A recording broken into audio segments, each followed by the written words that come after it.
SCARF stands for Strategic Community Assistance to Refugee Families. SCARF began about 10 years ago when Wollongong was first designated as a welcome area for humanitarian entrance. My role at SCARF is the Youth Programs Facilitator, so I'm responsible to our young people from refugee backgrounds aged 12 to 24. Things like learning to drive programs, individual tutoring, family mentoring is a massive program. I also coordinate the Homework Help Centre, so that's 2 times a week. That's for our young high school students to help them keep up at school. Just as a youth worker, I see the difference the educational programs make in the confidence and the success of the kids at school.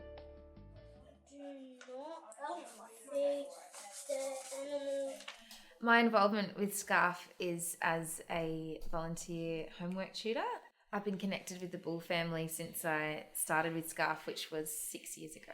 SCARF has been really helpful in helping refugee families settle into Wollongong and making them feel welcome and helping them with just day-to-day things that, you know, most Australians take for granted, like learning to drive a car, you know, schoolwork, all sorts of things that would be hard for anybody settling in a new country, let alone after some of the things that they've had to experience before getting here.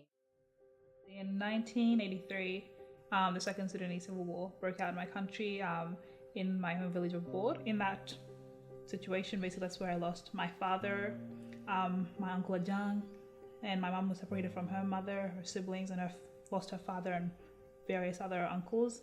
And in her hysteria of the moment, it can be described or linked to Rwanda, the genocide of what happened, because when you see people coming towards you with machetes and guns, all you have to do is just run. And so the way it's described to me was just this sense of urgency to just get out of there as soon as you can. There's no time to look back and turn around. And so in that, Mum was basically on her own with my brother Moses and Rebecca, and lost my step-siblings in the hysteria of it all, and her family, like, she got separated because it was just a matter of just trying to get out of there as fast as you can without getting killed. Mum was on her way to Kakuma, which she had heard about the UN protection refugee camp there, and so a lot of people had been making their way there. During our time in the camp, a lot of things happened. So if you've heard about the Lord's Resistance Army, with those of Coney that had the big thing in 2012, basically along that time they were kidnapping children, and so my brother, my sister, and I, whilst I was 4 at the time, to be honest, we were taken from the camp in Kenya and smuggled all the way back into Sudan to be part of this army in a way. We were thankfully able to make our way and survive through the attack back to Kenya, and I remember just seeing the look on my mum's face when she finally saw us coming.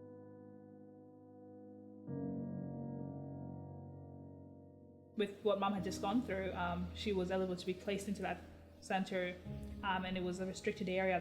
Most of the people in here were people that were targets of opportunity, or victims that people preyed on. So, you know, women that had been through rape, torture, or were widowers, or just didn't have protection from anybody else.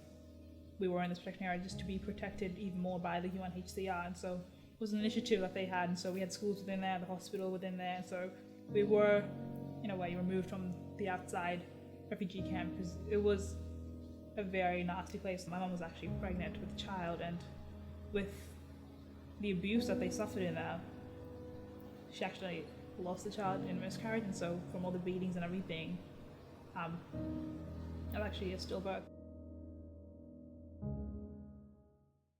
I feel like SCARF has been extremely beneficial to the refugee community that participates in our programs, and also to the general community at large, because it's extremely difficult coming from a background of trauma and torture, often having to wait, be unsure of your future back in refugee camps or in the jungle, and then to arrive here and kind of just have to absorb this whole new culture, new language, having no social network here. SCARF is somewhere that can make you feel like you belong and connect you to the community, make you feel like a valued community member. It's just almost like a soft place to fall, so they know when they come here that they're valued and that their needs and wishes are going to be heard, and that they're going to be respected in a compassionate manner. It's important to me that I try and make sure that they know that they're welcome in our community and our country, and that they have friends here.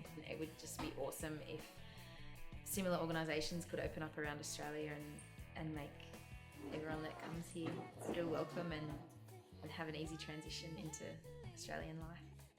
I think that's really, at the crux of it, what SCARF is about. It's about caring for people, going above and beyond that call of duty, just, okay, let's just help some refugees here, but actually let's just develop a bond, a link, a connection, and something that goes far beyond what you'd call, community service or aid.